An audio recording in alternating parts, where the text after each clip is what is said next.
A Course in Miracles, lesson 134. Let me perceive forgiveness as it is.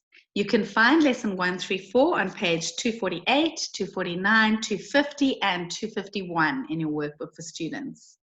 Let me perceive forgiveness as it is.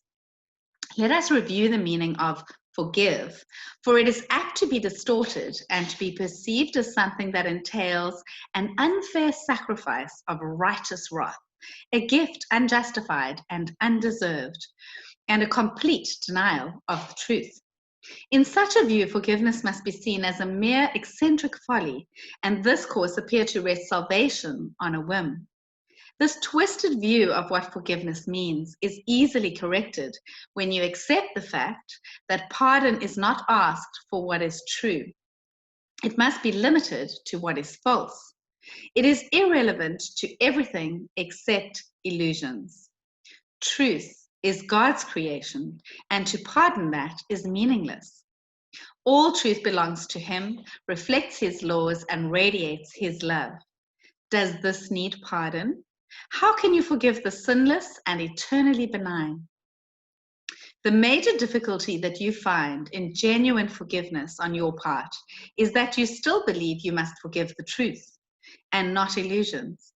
You conceive of pardon as a vain attempt to look past what is there, to overlook the truth in an unfounded effort to deceive yourself by making an illusion true. This twisted viewpoint but reflects the hold that the idea of sin retains as yet upon your mind as you regard yourself. Because you think your sins are real, you look on pardon as deception. For it is impossible to think of sin as true and not believe forgiveness is a lie. Thus is forgiveness really but a sin like all the rest. It says the truth is false and smiles on the corrupt as if they were as blameless as the grass, as white as snow. It is delusional in what it thinks it can accomplish. It would see as right the plainly wrong, the loathsome as the good. Pardon is no escape in such a view. It merely is a further sign that sin is unforgivable, at best to be concealed, denied, or called another name. For pardon is a treachery to truth. Guilt cannot be forgiven. If you sin, your guilt is everlasting.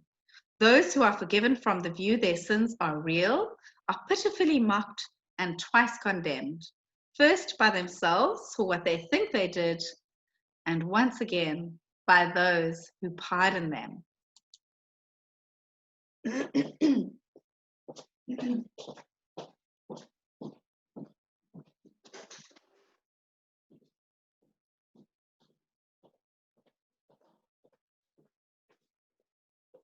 Quiet now.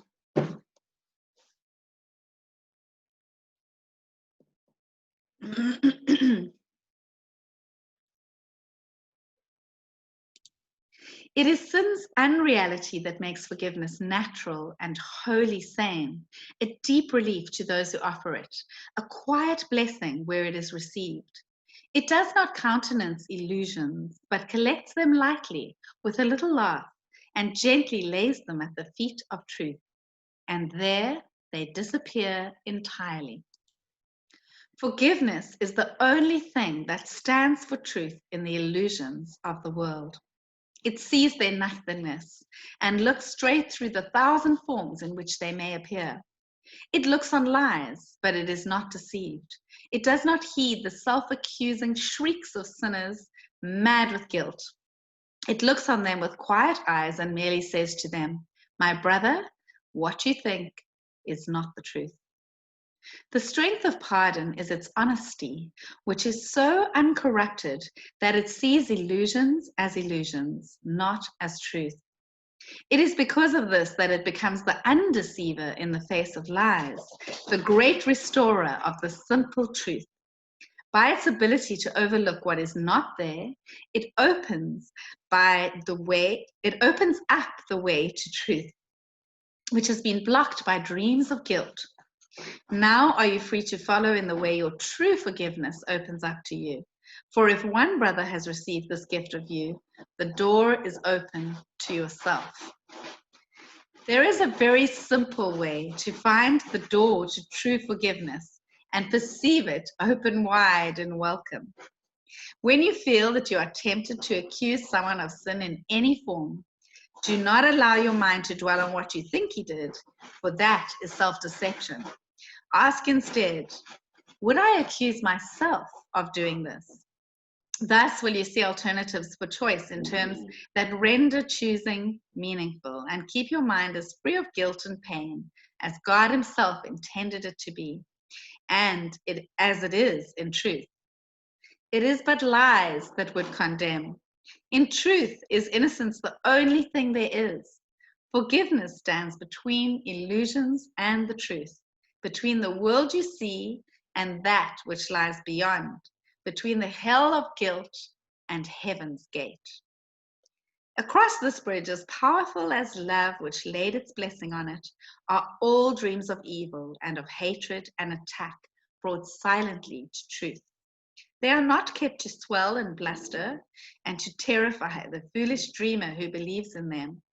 He has been gently wakened from his dream by understanding what he thought he saw was never there. And now he cannot feel that all escape has been denied to him. He does not have to fight to save himself. He does not have to kill the dragons which he thought pursued him, nor need he erect the heavy walls of stone and iron doors he thought would make him safe. He can remove the ponderous and useless armor made to chain his mind to fear and misery. His step is light, and as he lifts his foot to stride ahead, a star is left behind to point the way to those who follow him. Forgiveness must be practiced, for the world cannot perceive its meaning, nor provide a guide to teach you its beneficence. There is no thought in all the world that leads to any understanding of the laws it follows, nor the thought that it reflects. It is an alien to the world, as is your own reality, and yet it joins your mind with the reality in you. Today we practice true forgiveness, that the time of joining be no more delayed, for we would meet with our reality in freedom and in peace. Our practicing becomes the footsteps lighting up the way for all our brothers who will follow us to the reality we share with them.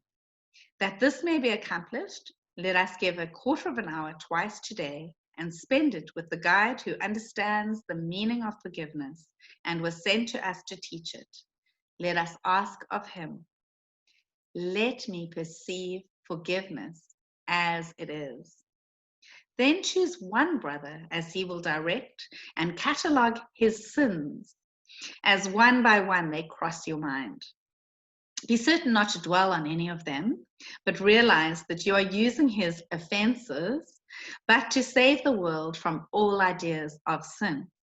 Briefly consider all the evil things you thought of him, and each time ask yourself, would I condemn myself for doing this? Let him be freed from all the thoughts you had of sin in him. And now you are prepared for freedom.